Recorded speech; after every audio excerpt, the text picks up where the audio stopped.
All right, let's get this show on the road. Hello, everybody. Welcome to Torn Tuesday, your weekly dose of all things Hobbit and Lord of the Rings, brought to you by theonering.net.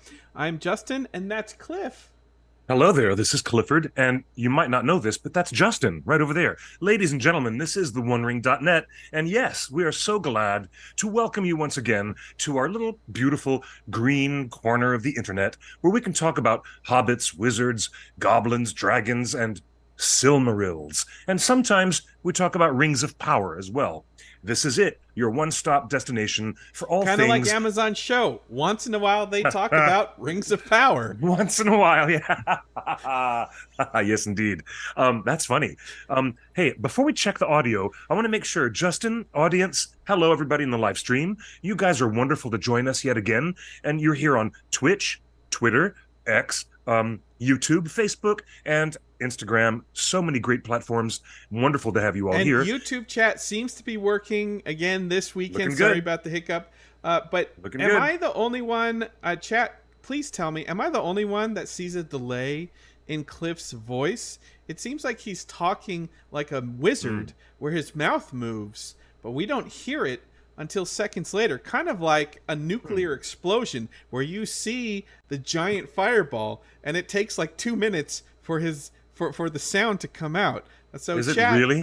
Is it really check- disconnected? The audio is give me- really like that? yeah, I'll let the chat tell us, because that's what I'm seeing, but I don't know if that's what the audience sees. We've been doing this show for 12 years, incredibly over 600 episodes. Wheatbix says, I don't see a delay, so I'm going to trust Wheatbix. Jeannie says, no delay. All right. Actually, I just tested the sound on my own separate device. There's no audio delay in the YouTube playback. But I'm sorry that you in the control room are getting this weird after effect. Sorry about that. I'm literally seeing. Yeah, that's weird that everybody sees it, but I'm on the streaming computer here. So anyway, I'm just gonna deal with a poor visual here at the control. Hey, Andrew in the chat room says, I really enjoy the Discord. Yes, we mention it almost every week, and we encourage everybody to join Discord. A bunch of you joined around Comic-Con, a lot of you to get first access to party tickets. Well, Discord is the place where we're going to announce everything early for the most part. Not all the time, but Discord really is a place where leaks happen. First and foremost, there's daily conversations about all the latest leaks and rumors from everybody. Yeah. But I will say this. Discord is complicated. Discord is intimidating. It took me weeks and weeks and weeks to figure out, just mentally in my head, how this thing operates. So the best I can suggest is download the free app, search for, create your account, search for The One Ring or Lord of the Rings, or just go to discord.gg/The One Ring. You'll find our Discord. You can join and just dive in. And we have different rooms for different topics. So if you want to talk about Lord of the Rings art, or Lord of the Rings gaming, or other TV shows, or general stuff, or Rings of Power, Indeed. or Rings of Power spoilers, or Lord of the Rings movies, we've got different channels for all of them. Somebody gave me this extra copy of the Rings of Power for your consideration, the program book and the DVD that was distributed by Prime Video. I've got both of these now. Someone gave them to me. Wait, hold up that DVD. I've never seen that before. Folks, You've never seen this this is the before? first time, Torn Really? exclusive, this is the first time you've seen a DVD copy of the Rings of Power. Open that up. Let's see that beautiful disc. Come on. Can I This tell can't you be that real. It only includes episodes 6, 7, and 8. That's all that's on these. This is What resolution? on the back. Is Here's it the back. 4K or is it 1080p? Let's find out. I'm going to open this up, and this is the for your consideration. And when we open it up from the front, full screen. I have to see oh this. look, take a look. To watch all of the episodes, use this card. Don't use that code, Instructions. folks. Don't use that code. Thank you very No, much. don't. Just blur that out. And here's the opening of the gatefold. Astounding, Ooh, a look at that. cinematic Look at feast, that. storytelling, magic, spectacular, thrilling, and impressive. Cliff, did any of our positive comments make it onto that? I see the New York Times. I see the Guardian. I see the BBC. That's right. Nothing from us. But then when you pull it back outward, here's even more. Ooh. Oh, I see multiple discs. Folks, this is torn exclusive. This is Hold on, the let me DVD pass it right edition. by the camera. Let me pass this right by the camera, nice and slow, so everybody can see what's going on. This is a 4-fold paper. Okay, it's a 4-fold out.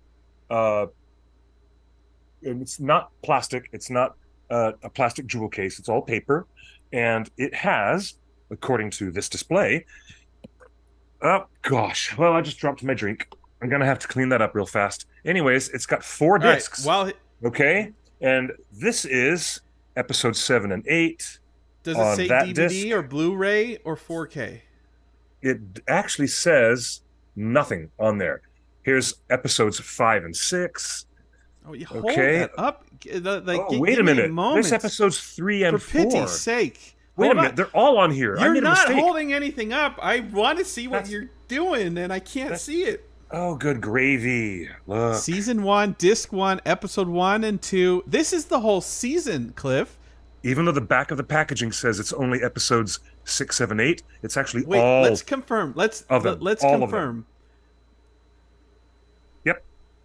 It starts with the Shadow of the Past, and it goes all the way to Disc 4. Have you opened this yet? Are there bonus features on this? No, I haven't opened this yet. Are there behind the scenes?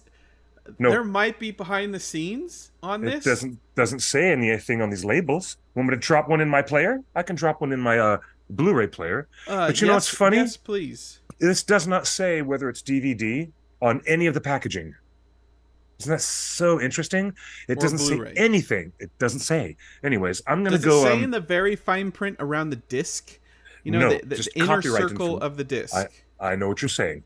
The inner circle?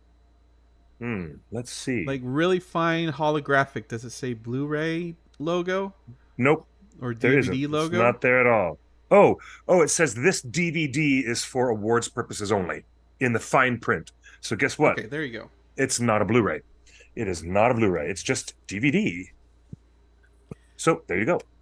Now, you'll have to give me 10 seconds because I spilled an entire LaCroix all over the floor. All right. I got to go grab the paper towels. Cliff is going to Cliff is going to do that. So while he's doing that, let's go to the news. What button? Picture in picture. Oh, wrong button. Nope, not that button. Hold on. Picture in picture. That's the button. I got this new Stream Deck thing, and not all the buttons work with Zoom.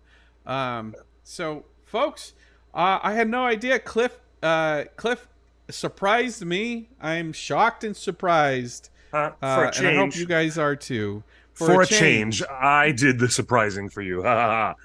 Yes. You know what? I actually surprised myself because the packaging says it only had a couple of episodes. I'm surprised to see all of the episodes there. You're gonna put that in the disc and see if there's any bonus features. In the meantime, I'm gonna go to the weekly notes before we get into our big conversation. Fellowship Fans is reporting that Arondir will be present at the 2-episode battle in the Rings of Power Season 2 finale alongside Elrond fighting Adar's army. Spoilers. The wording is very interesting. Okay, because I've been reporting for the last, it's August now, 10 months since last November. I've been reporting that Ismael Cruz Cordova was not on set. He's been here in LA promoting, doing other stuff, filming other stuff. Yeah. Have you seen his Ismael Instagram has lately? Not been in. Yes, he has not been he's filming. been everywhere except the UK. Yeah, exactly. Ismael himself has been everywhere except the UK, and I can't tell you everything that him and I have spoken about at various functions here in Los Angeles, being part of the industry. But we've been reporting for 10 months now that Arondir was kind of sidelined for Season 2. He would be brought back in a big way for Season 3, but we basically said uh, that Arondir and Ismail were not involved in season 2. We've made a big deal about this, Cliff. Yes, we We've have. hemmed and hawed, because I don't like this decision.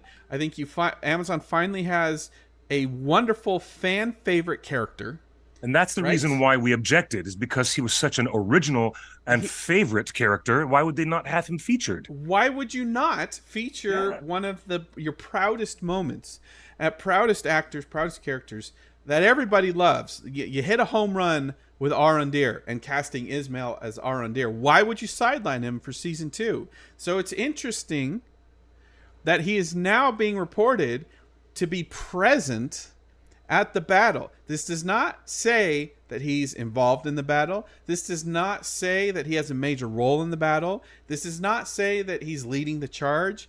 The word present is the most passive phrase you can use. It's kind of like saying, if you're in class and teachers taking roll call, and there's always that one kid that says present, he's kind of like checked out of the show, like checked out of the class. Actually, If it you was go always to the a class concert, clown who was saying that. He was the guy who was the it's a class jokester. clown. Look, if you Yeah. go to a concert and you say, and someone asks, "Hey, did you go to that concert?" and you say, "Yeah, I was present." It kind of means that you weren't really there having a good time at the concert. When you say you're just present, it means you're just there as a sideline, a cameo, whatever. So, my opinion on this headline from Fellowship of Fans is Arondir is present in a completely tiny cameo at the end of the season, and this is what we've rumored about this for a few months now, that Arondir has filmed a cameo to remind everybody on the final episode of the season, hey, Arondir is still here. He's got more to do in season 3. It's kind of a tease, right? Like, you don't see him at all during season 2, and then in the final episode, Arondir shows up and, I don't know, does something heroic, or just shows up and says, present. And then you're like, cool, I'm in for season 3. So Right. that's my read on the situation. There was a couple further noodles of information on Fellowship of Fans. They confirmed that this actress, Nia Toll, I'm not sure if I'm saying that right, is playing a character called Estrid. Estrid becomes a friend of Isildur. So there you go. There's your big scoop of the week from Fellowship of Fans and Redanian Intelligence. I believe they leaked this photo many moons ago. So Nia Toll is playing a companion on an adventure with Isildur. He's obviously battle scarred, so he's probably still in Mordor, trying to escape. And then at the end, has something to do with crossing up with Arondir. So, spoilers to everybody. Isildur really is not dead from the end of season 1. It's a little joke there, folks. I just take a the little show joke. at its face value. It told me Halbrand is Sauron, and it told me Isildur is dead. Yes, So yes. who am I to argue with the show that as they produced it? No one should argue with anybody, especially, when we know that Isildur has to be there at the last alliance of elves and men at the very end of the Second Age. He has to be there. Maybe Arondir being present means he's on the Palantir group call. Maybe he's only in that. Yeah. Well, maybe they use the Palantir and, hey, who's that other guy on this call? Arondir, what are you doing? You weren't invited to this meeting, and this is why Saruman, not Gandalf, Saruman, the Meteor Man, says, or Gandalf says, we do not all know who has all the Lostian stones, and that's set up in season 2. I don't know. We're going off. As it turns out, I now have the answer to this minor mystery. I just put the disc in, and it has no other menus or information. It just says episode 1 or episode 2. That's it. There's no other menu, no other behind the scenes. So in terms of being a for your consideration package, what this really is a hard copy of the entire 8 episodes on a regular standard DVD.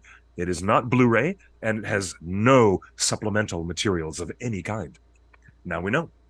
Now we know. Folks, this is the first time I haven't seen this posted anywhere. I haven't seen it on Reddit.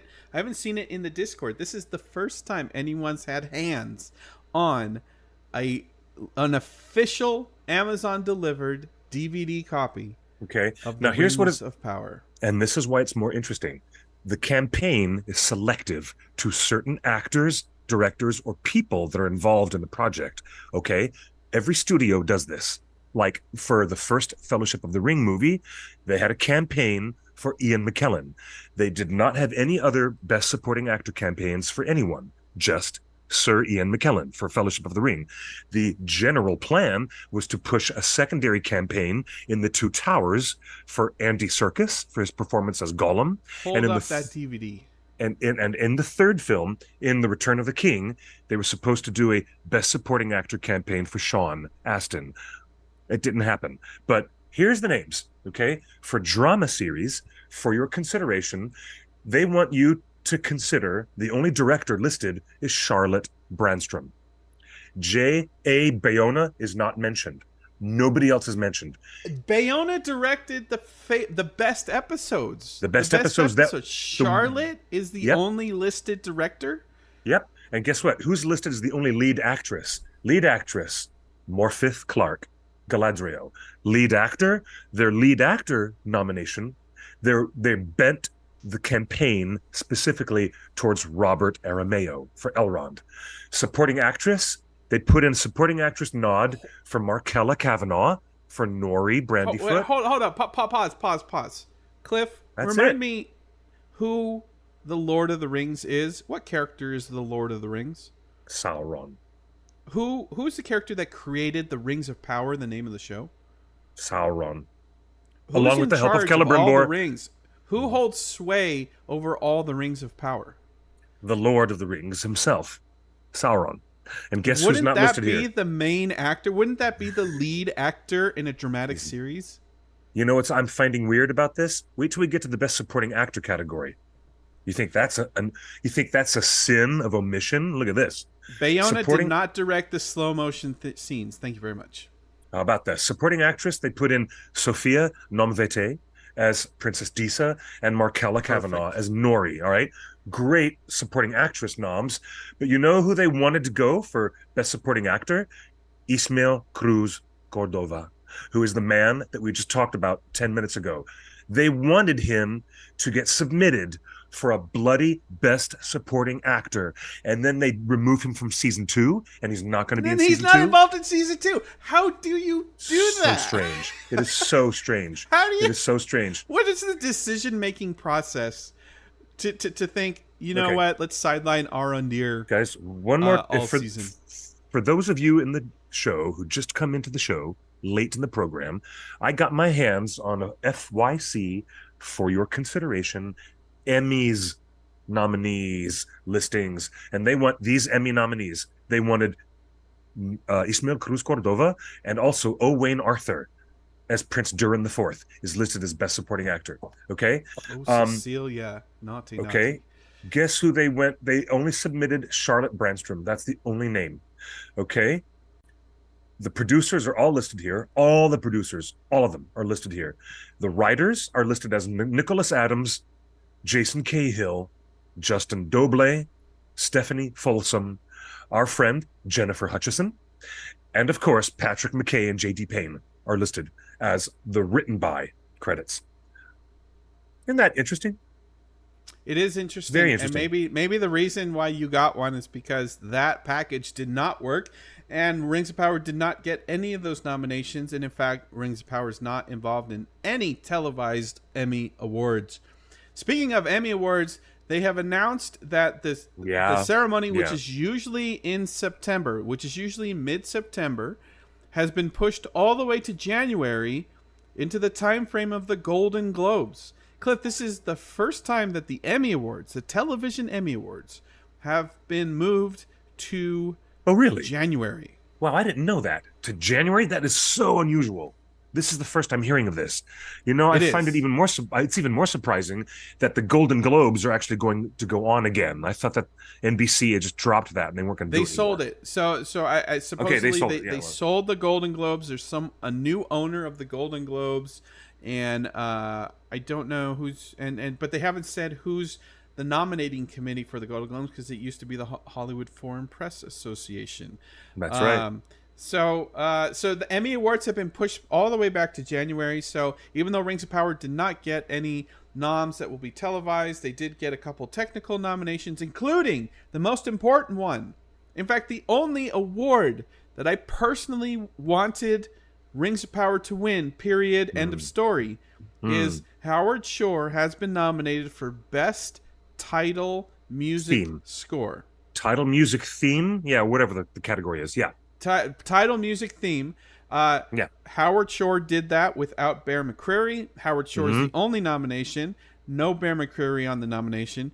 And if Howard Shore wins, which it's a long shot, I know, but if Howard Shore wins, this puts him 3 out of 4 toward an EGOT. And that would give him Yes. the Yeah. Emmy, the Grammy, the Oscar, and all he needs is a Tony Is to Award. All he needs is to move to an area where he's never worked before and work in Broadway theater. Yeah, it's the only place he needs to go. That makes it even more of a strange, far shot.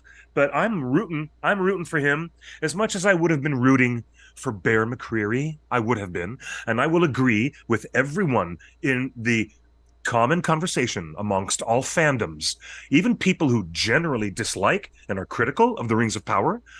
All of them loved Bear's music, and I will join in on singing his praises. And it's quite a surprise that Mr. McCreary did not get a nomination. I will join the chorus of outcry in this conversation.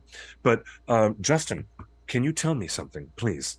Tell Yes. me, Justin, why is it they wouldn't release such a visual film series with $1 billion worth of Lord of the Rings visuals? Why wouldn't they release it on high definition Blu-ray? Huh? Why would it just be standard def Well, DVD? first Why? off, That I'll doesn't tell you help why. them look at the Because you don't details. want high res rips on all the pirate sites. Oh, got it. So you Got want it. the lowest Got it. quality. You want Got the it. lowest quality image. Got it. As that way pirates don't get a hold of that and Okay. put it online. Um, Yeah. Robin, I agree. I wish Ismail had been nominated. He was great in it. The odds were stacked against him landing the role. He's told the story. Hmm. I believe he told the story in one of the Collider interviews. You can watch Collider where he talks about landing the role after 8 auditions and really Oh, just trying for it. oh, The odds were stacked against him in casting. The odds were stacked against him in shooting in New Zealand. The odds were stacked against him when they announced mhm. his casting, and the Yeah. internet does what it does in a bad way. Oh, And yeah. I think Ismail stepped up to the plate, performed spectacularly, proved all the naysayers wrong, and he deserves all the support. And Agreed. I wish he was in more of the show. The title of this episode, we said on Trolls, sunlight is the best disinfectant. Gaslight is what they do. So, Mhm. Yes. I think we don't normally talk about trolls because they're not worth our time. But there's a couple big things that happened Yep. this week A related couple to of trolls. interesting news stories that we want to give you guys with context. Justin, I'm grateful that you brought this to my attention this week because I hadn't read that story. Um, let's tell our viewers what this is all about. Well, first, you guys may remember a few weeks ago. Let me see if I press the right button. A Lord of the Rings fan fiction writer who wrote a full novel Oh, that sequel guy. to Lord of the Rings. Um, he sued the Tolkien estate and Amazon for copyright infringement for What a $250 buffoon. million dollars. Oh my Uh, goodness. this was back in April of this year. Some California dude uh, um, wrote a fan fiction book illegally. By the way, you cannot just write in Lord of the Rings because it's not public domain. It won't be public domain for another like 20 years in the UK right. or the US.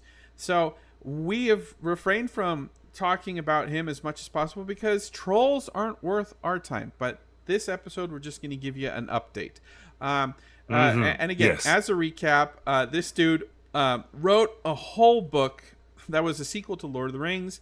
He submitted it to the U.S. Copyright Office in 2017, but did not receive the copyright. All he did was register it with the Copyright Office.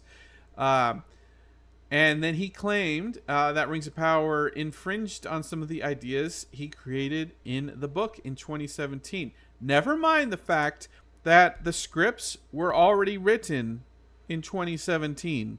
Pre-production was happening in 2018, and they started shooting in 2019. That's correct. So not only did they sue Amazon for the similarities of his book and Rings of Power, they sent a letter to Simon Tolkien, J.R.R. Tolkien's grandson, and the director of the estate nowadays, asking the Tolkien estate to review his manuscript. And he considers that unsolicited submission as excitement to collaborate in and the anticipation of publishing his book to the public. This is why, folks, you don't send unsolicited books, fan fiction, scripts to anybody. That's they won't right. open them. They won't acknowledge receipt of them, and Big they time. will return it without opening. That is the single biggest mistake that a newbie makes when they're trying to get something that they wrote under the noses of someone they admire. It's just the biggest mistake to send unsolicited things like that. It says the lawsuit points out similarities such as one of his characters is being called Eleanor. Like there's a character in Rings of Power which is called Eleanor.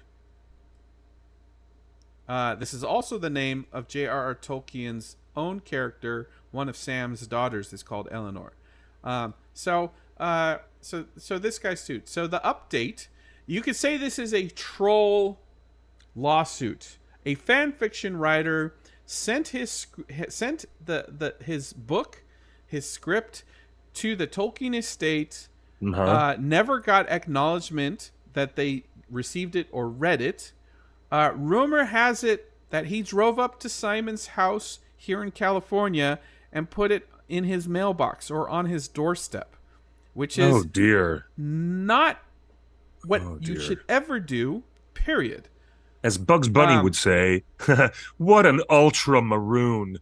Oh my gosh, it's absurd. That's just absurd. So this is just beyond the pale. And supposedly he took a picture of putting his book, unpublished book, at Simon Tolkien's doorstep, and then he's using that picture as proof that he delivered the book to the Tolkien estate, inferring that the Tolkien estate was now in possession of something, and he thought that a business arrangement would be made forthcoming. Anyway, it's dirty pool all around.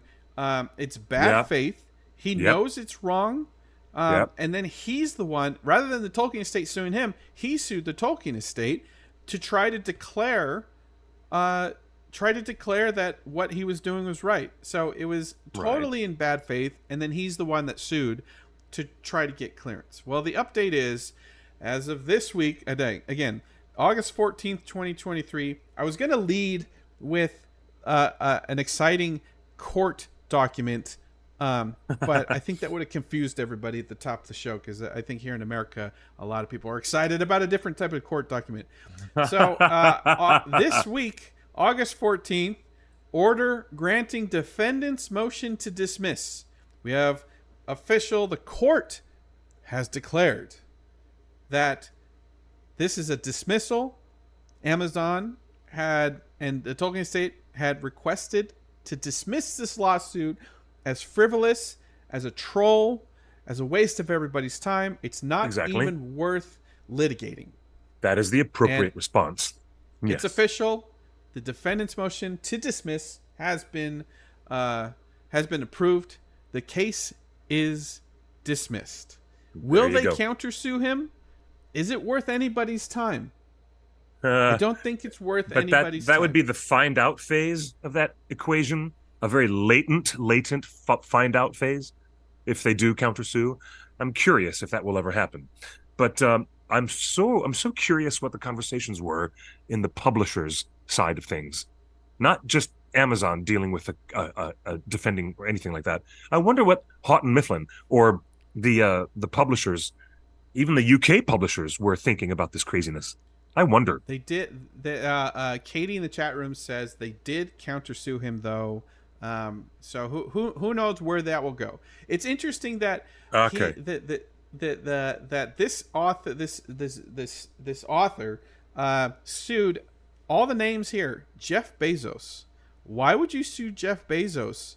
He's not involved in anything. It's his money, yes, but he's not involved. Jennifer Yeah. Salke, who's president of the studio, she didn't make any creative decisions. She didn't choose to name that character Eleanor. Patrick McKay and John Payne, J.D. Payne, are listed. Amazon Studios, of course, the company. Amazon Content Services, a different company. Simon Wow. Tolkien, the Tolkien Wow. Estate Limited, and the Tolkien Trust.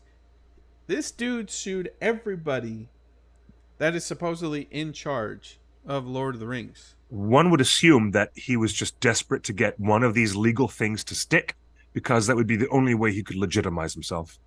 I'm At assuming. this, we're in a world where anyone can self-publish anything. You can write a book right now, upload it to Amazon servers, and offer it as a free ebook or a print-on-demand book that will arrive freshly printed in the next 10 Sure. days. So If I want to offer up what I wrote for the AI scraping, if I want to offer up my original novel for the AI to scrape, sure, go right ahead. So let's just scroll down again. The judge took their time explaining the situation. It's incredible. Someone on our Discord pulled some select quotes. Plaintiff does not identify any of the newly created characters that supposedly appear in Rings of Power. Plaintiff also seems to suggest in his list of similarities that the presence of a black character is a protectable elemental attribute attributable to himself. Oh, that's certainly not the case. This guy is claiming copyright because he had a black elf in his story. Going back to Ismael Cruz Cordova, this guy's claiming copyright on the concept of a black elf. Nope. As for the plot, the court declares the two works are different. Plaintiff's work is an intended sequel to Lord of the Rings that involves evil elves and the search for additional rings of power. Rings of Power, the TV show, on the other hand, is a prequel where it appears the magical rings have not yet been created. The fact that both generally involve a fight against epic evil power is simply generic to the fantasy genre. Right. So the judge is just like, dude, you wrote a sequel. Amazon's a prequel. What else did he say? Unfair competition as against the Tolkien defendants only, thrown out. Even if plaintiff's work were not an unauthorized derivative, he has failed to plausibly plead that Rings of Power infringes his work. The court therefore need not address the plaintiff's confusing theories of contributory and vicarious copyright infringement.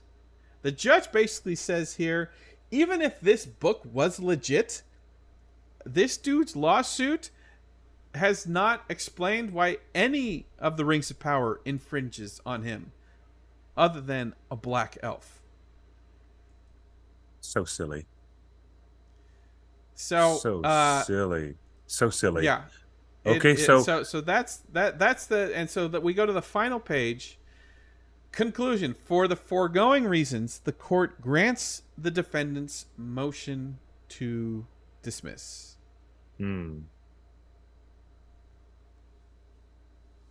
There it is. So The troll has been put in his place, Cliff. Indeed, he sure has been.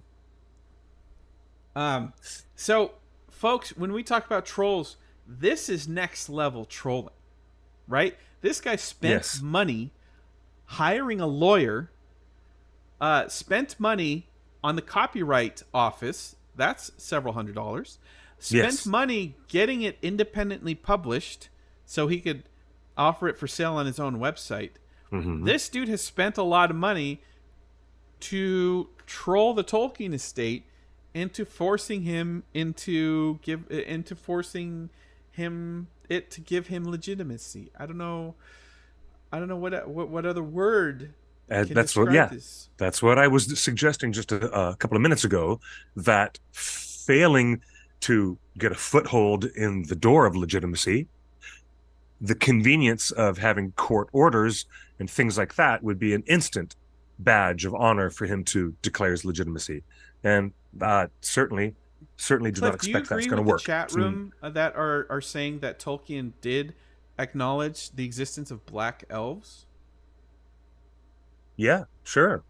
Yeah, there could be. Robin in the chat room says dark-skinned elves were Yes. considered plausible for those Avari who stayed in the southern regions.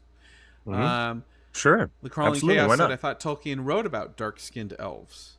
This is all true. This guy trying to claim copyright on the concept of dark-skinned elves, black-skinned elves. Come on, man. There have been other complexions of elves in many other fantasy properties, comic books, films, video games, and TV shows. Lots and lots and lots. There is Right. probably so many I couldn't mention them. So it's So nothing new. the Nothing new. I guess the question I have for the chat room, Yeah. according to Katie in the chat room, the Tolkien estate has countersued him. The question I have for the Okay. chat room is: do you Okay. guys want to see this guy legally and financially destroyed by a countersuit? Nah. What do you want? What do you want the Tolkien estate to do in this situation? I just want this guy to send go a away. message. Cliff, you produced and wrote Ringer's Lord of the Fans, a documentary on the history of Tolkien fandom. Were there any other authors writing fan fiction or spin-off stories for Middle Earth over the years? No, nothing on a large scale like that. Not like this particular story we've just covered. The big scandal that happened decades ago, while Professor Tolkien was still alive, was that there was an American paperback publisher that found a way to get around some really inconvenient copyright loopholes. And what they did was they took the entirety of The Lord of the Rings and published their own pirated edition in paperback and sold it without the author consent, without the living author's consent, without Professor Tolkien even knowing about it. So imagine, if you would, how much worse it is that somebody writes some kind of a fan fiction piece, and that's just like, oh, we want to live in your space that you've created. We want to have other characters live in this space, in this fictional world.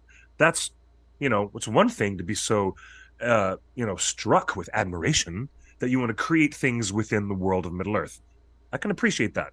But imagine how much worse it is that you are outright stealing the entirety of The Lord of the Rings as its very own contents, repackaging them and reselling them under your own publishing house without a dime or even a bloody thank you going back to Unwin and Allen, who were the original publishers of The Lord of the Rings. So when that happened, it was Ace Books, by the way, the name of that company, which was here, stateside in the United States. This happened in the late 60s. They were pirating copies. Ace Books had a bestseller on their hands. So Ballantine Books got into the deal making with the English publisher, and Professor Tolkien wrote an extra green blurb on the back of the book cover of the official authorized edition. And this was all in the late 60s when this happened. There were protests by a bunch of college kids against booksellers Literally, we're talking the Berkeley campus, Berkeley, California, in this moment of all the hippy dippy American counterculture in the late 60s, these kids were protesting booksellers that were selling illegal copies of The Lord of the Rings. Ultimately, Ballantine Books got into the game. Professor Tolkien wrote a very special message and said, if you have any respect for any living author, and I hope you do, then you will buy this copy and no other. And that was Tolkien's message on the back of the real You editions. wouldn't steal a book. Remember Wild. those TV? Remember those movie commercials? You wouldn't steal a car. You wouldn't steal a book. Well, it did. And look, to the publisher, to Tolkien's publisher's credit, they said, "Look, we can't stop the pirating, so we just need to get an official version out as fast as possible because we cannot stop pirates." And that's a lesson I wish all the studios would learn today. You cannot stop the pirating. You can only compete in the marketplace and offer an official, decent version of what people want to buy. So yes. What the publisher did is, fine. Well, let's get a version of Lord of the Rings in paperback on store shelves as fast as possible. They hired Pennsylvania artist Barbara Remington. Rest in peace. She died a couple years ago. Yes. To paint 3 covers in one triptych, paint one painting in 3 covers part, and said, you don't have time to read this book. Let me just give you the synopsis and start painting. So Barbara Remington painted the official covers for the U.S. version, paperback version, of Lord of the Rings, Two Towers and Return of the King, having never read them. Can I show the people at home what one of those covers looks like? I have Barbara's artwork right in front of me on my paperback shelf. Paperback author, paperback artist, right? I appreciate everyone in the chat room saying, do not destroy this guy financially, but set a legal precedent. Teach him a lesson. We have to, the law process needs to tell people that you cannot do this, and you should not bootleg illegal copies of fan fiction for Lord of the Rings. There it is, the Two Towers by Barbara Remington cover, someone that had never read the book before she painted that.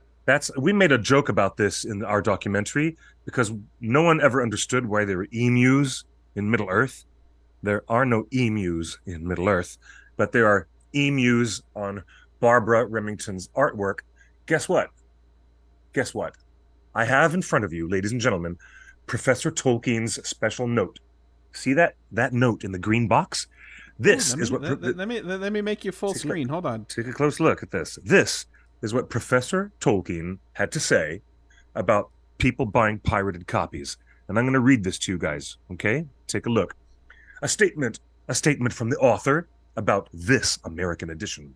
Quote, this paperback edition and no other has been published with my consent and cooperation. Those who approve of courtesy, at least, to living authors will purchase it and no other. So twice in the same box, Professor Tolkien says, and no other. Isn't that great? It's like, if you approve of courtesy, at least. And he's kind of snarky about that. He's like, it's not the money. It's not the money. It's not the royalties. But it is. But he says in the simplicity, if you have the taste of conscience and you know your own morality and you have some basic courtesy, just basic courtesy, at least, it's the way he says it as a parenthetical statement.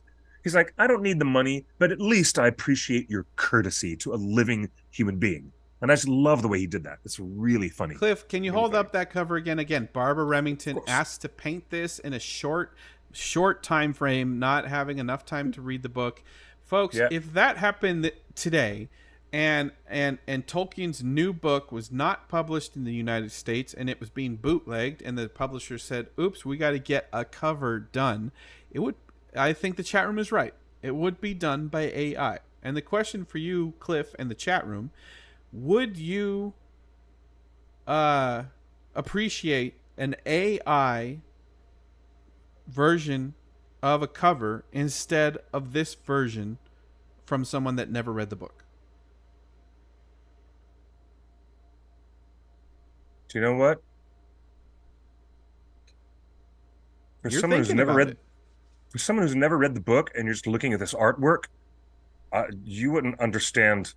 I mean, well, there's a she managed to get Shelob, the giant spider, in this cave beyond this tower, but it's just wild. This is all like, this is at least she was aware of, Kira Thungal, and she was aware of Okay, let me present Minas another question. Morgul.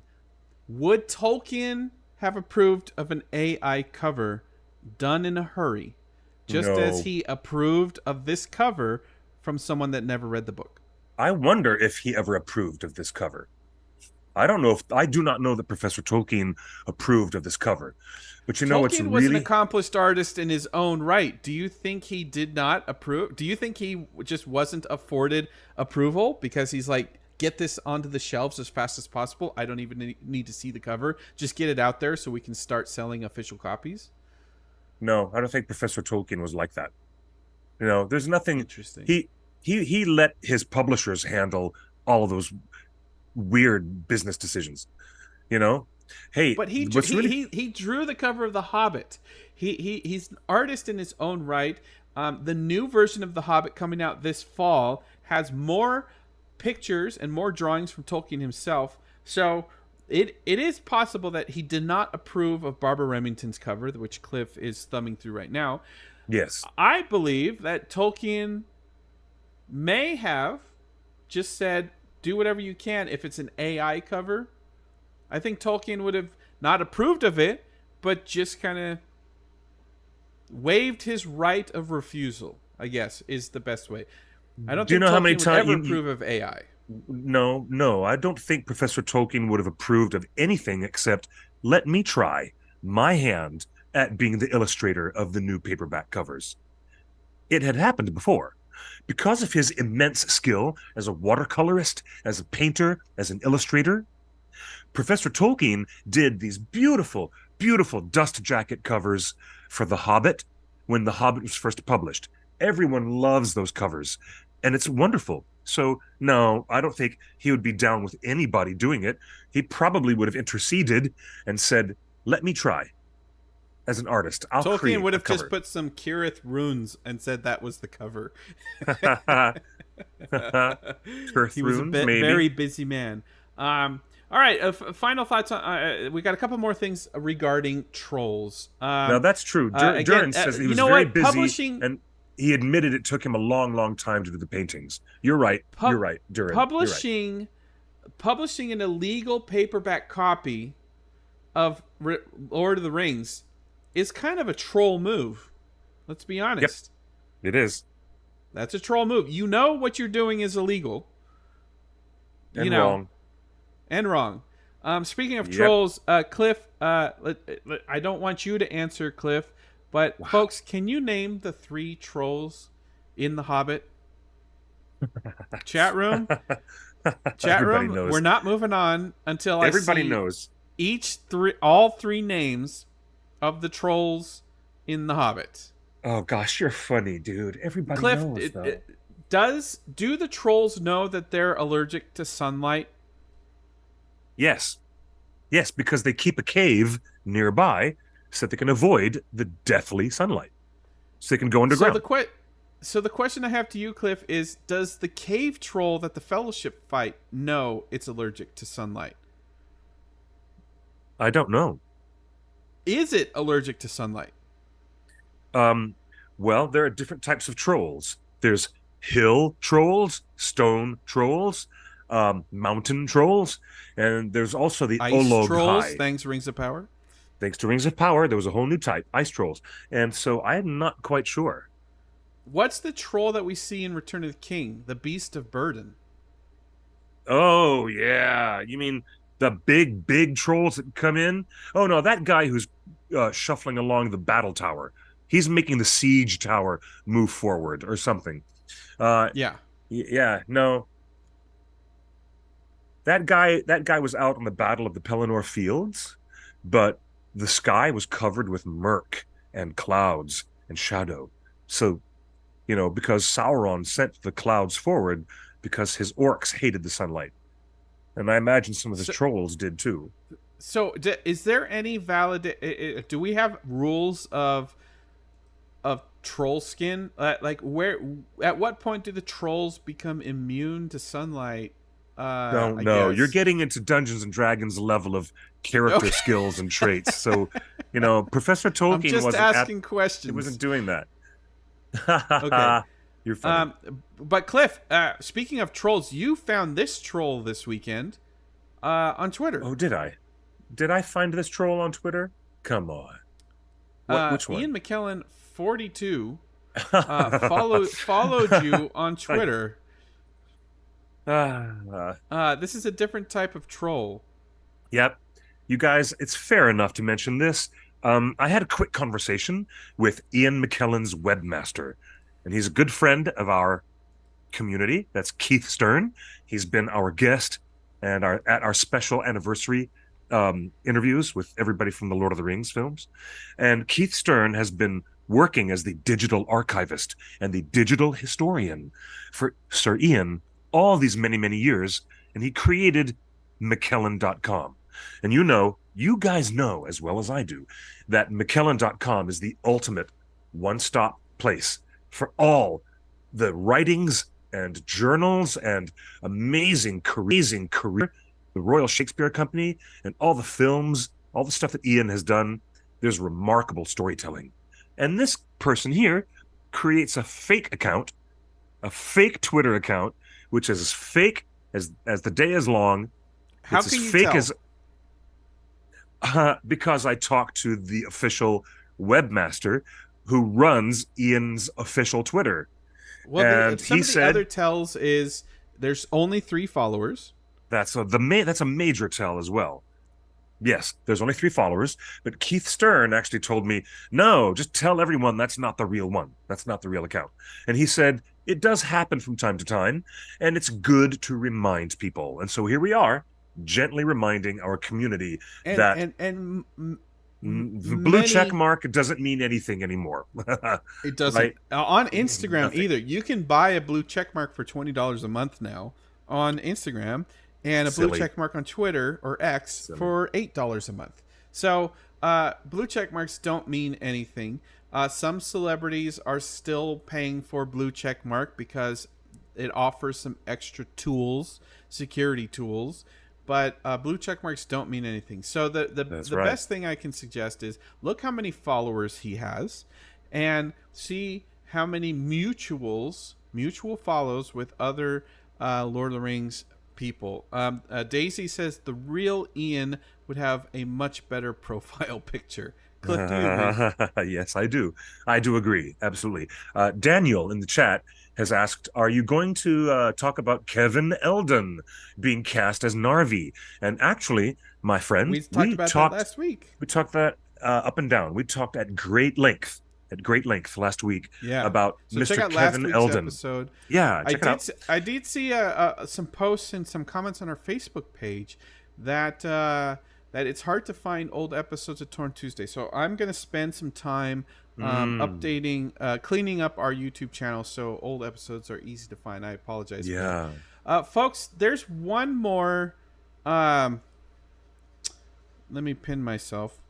There's one more troll I want to highlight. And again, don't feed the trolls. I can't express this much so strongly. There is an account. I do not recommend interacting with her or him or whatever it is.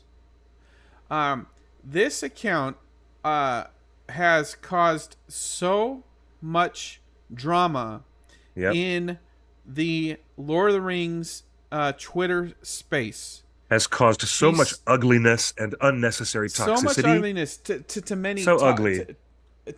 Toxic to Tolkien scholars. Yep. Toxic to people at the Tolkien Society. Toxic to anybody that expresses any opinions on Rings of Power. She made it her mission to ruin the online experience, the Twitter experience for anybody that expressed any opinions on Rings of Power, Yep. and even people who wanted to defend some of the choices or not defend some of the choices of Rings of Power. So you would just get in your comments, folks. This account started tweeting last August. So we are 1 month. She started tweeting last August 9th.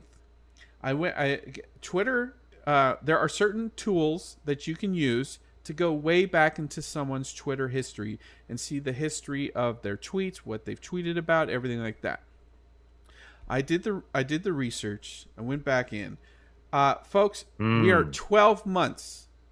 12 months. This person has tweeted nearly 12,000 tweets in 12 months.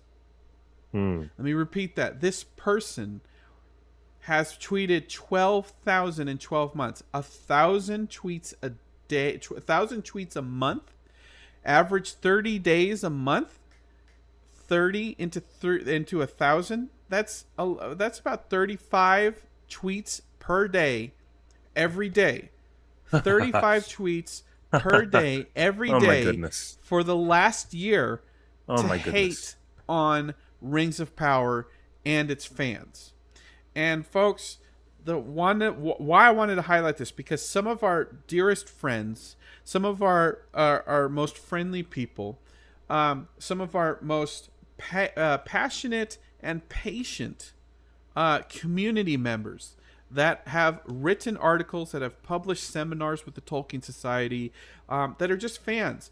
That some people are so nice, they just refuse to block people because of a personal rule that you just don't block and ban and mute people. But I can tell you right now, someone like this that is tweeting 35 times a day, only tweeting at Rings of Power people, and only toxic nonsense, just meant to get a rise out of people. None of it was furthering the conversation or contributing in any generous manner to the conversation. Certainly not in the way we expect most Tolkien fans to behave. Eravandi says, I block people while cackling maniacally. That's what we all should do. But yes. I understand why certain people feel that, you know what, love your fellow man. You know, give a homeless person $1. Never block, never ban, never hold someone away, right? And I understand, because I used to be a little bit like that, where I didn't block anybody. But I have to tell you guys, as a community here, if we tell you that someone is just a pure troll and to block them, we say it with our whole heart and out of respect for the community.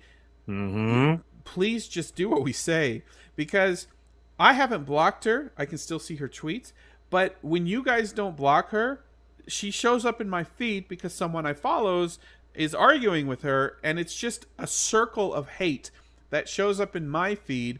And not only my feed, probably other fans that might be just coming into this fandom, might have just watched Rings of Power for the first time, and it's like, all right, let me see what Twitter really thought.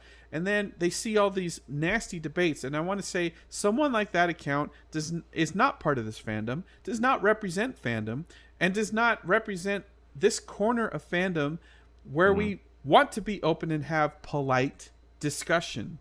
We have had some of the best conversations on Twitter over the years, certainly not with the recent demise of the platform, but over the years we've had wonderful chats with Caitlin, Tea with Tolkien, Matt, Nerd of the Rings, Yoystan, one of my favorite YouTubers as well, and all these interesting, like, you know, YouTube content folks who make really great Lord of the Rings and Tolkien videos, and they still have the ability to use Twitter for fun, engagement, quips, and conversation.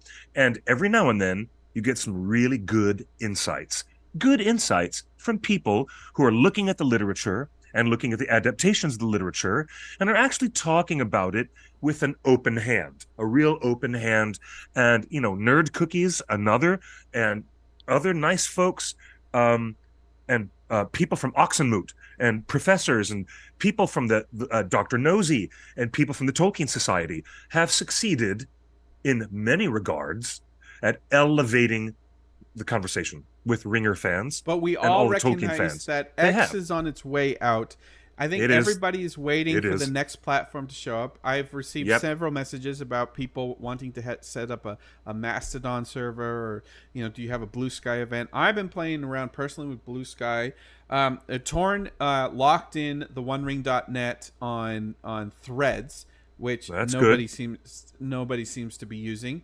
Yeah. So I think we're all just waiting for the next platform to set up, because Right.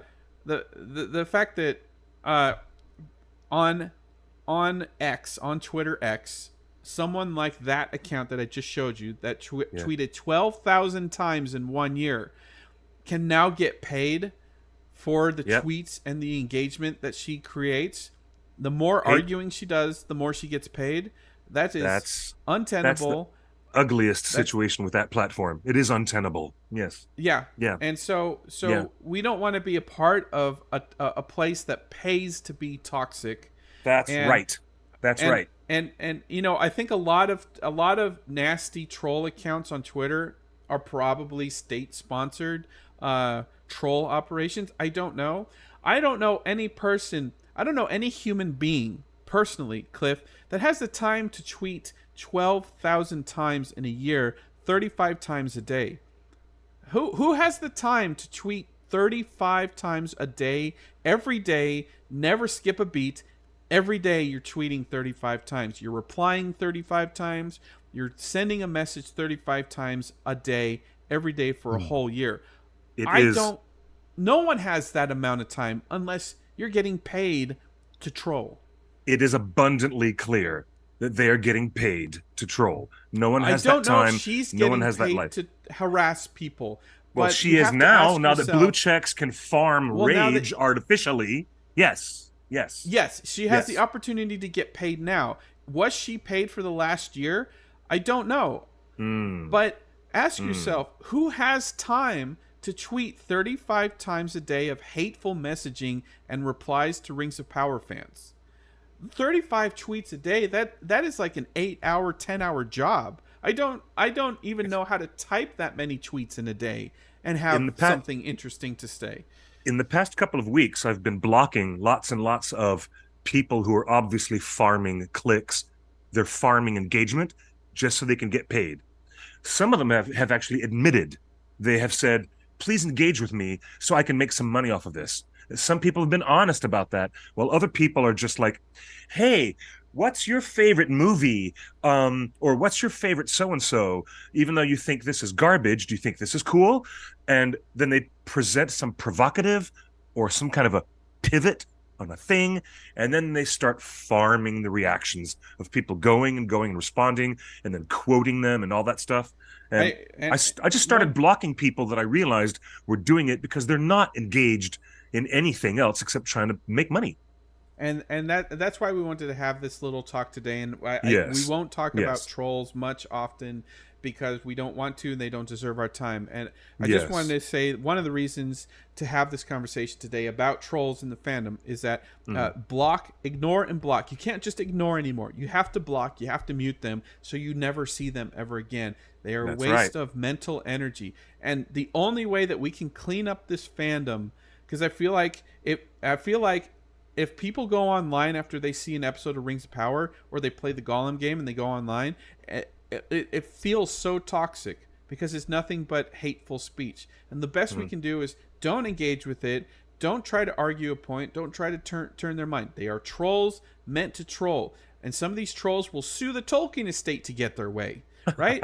They want their words in the public. They just want their words out in public, and their words are toxic. So we need to just block, ignore, mute, do whatever you can. We have an incredible moderating staff on our Facebook group, The Worlds and Works of Tolkien, on our message boards, which are still active after 25 years. And of course, on Discord, we have an incredible mod team that does a great job every single day immediately identifying trolls that come into the server and bouncing them. So I recommend jumping in to Discord. It'll take a while to figure out. I recommend finding our message boards, finding the OneRing.net on Facebook, because there's a whole team of volunteers that try to keep the trolls at bay.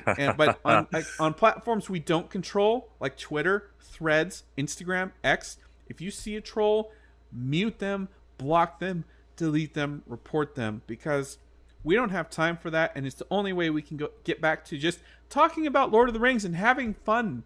Even if the stuff isn't great, we can still have fun talking about it. And that's my soapbox. Very good stuff. And yes, thank you. Durin Seventh has recognized the utility of our message. This was a PSA, and it has been brought to you by the OneRing.net. And I want to clarify one last point. We do not make money farming engagement off of any of you folks. If you want to talk, chat, debate, have this invigorating intellectual conversation that so many of us have found so supportive and delightful. It is an amazing community. If you want to be part of that, feel free to stick around with the OneRing.net, because we are not farming clicks. We are not presenting rage bait. We do not present any political, pivotal, polarizing garbage just to get clicks out of you. We don't have ads on our website. No. Thank you very much. You know what we love to do? We love to talk about cracking open these pages of this man's world and looking at this map of Middle Earth and saying, oh, that is so cool that he drew that himself. And you know what? Before we leave,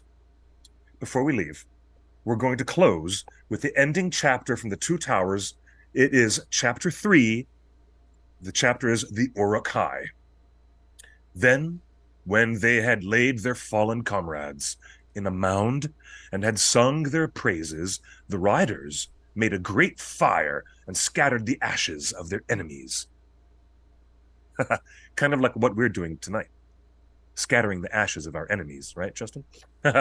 So ended the raid, and no news of it ever came back, either to Mordor or to Isengard, but the smoke of the burning rose high to heaven and was seen by many watchful eyes. There you go. That is how Tolkien tells you how to handle trolls and evil Uruk-hai. You just burn them and scatter the ashes. Okay? Well, this has been a very invigorating talk. Do we have any Green Dragon gossip before we close the show today, Justin? No? I'm not. I'm on the Green Dragon gossip. Okay. I'm on strike for Green Dragon gossip until this writer strike is over. Okay. Folks, we are at day 107. We are at day 107 of the writer strike, and we support the writers. They deserve every penny. And if the writers get a better deal, then the writing on Rings of Power gets better as well. Excellent stuff. I agree.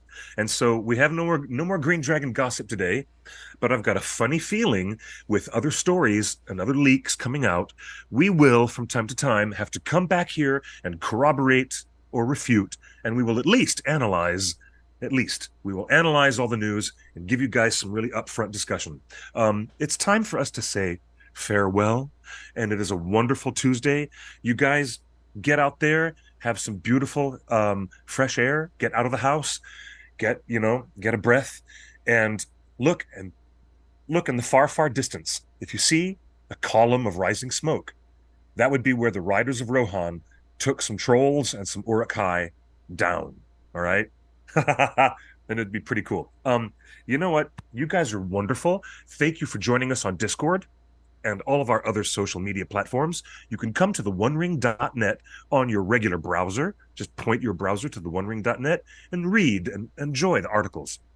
Join us on our social media by taking out the dot, and it's just the OneRing.net. And you'll find us on every single platform. Me, I am at QuickBeam2000, Clifford Broadway, and Justin right there, he doesn't want his personal handle out there because he likes to keep it low profile. And now, everyone, I just send out my love and my gratitude. There's a lot of love to go around. And even though sunlight is the best cleanser, as Professor Tolkien taught us that, sunlight is the best disinfectant. Keep that in mind, folks, and have a really safe week. Take care of one another. Be good. We'll see you next Tuesday, right here at 5 p.m. on Torn Tuesday. Until then, I'd like to say good night and good luck. Or rather, buenos noches y buena suerte. Bye, everybody. Do you believe that? Justin,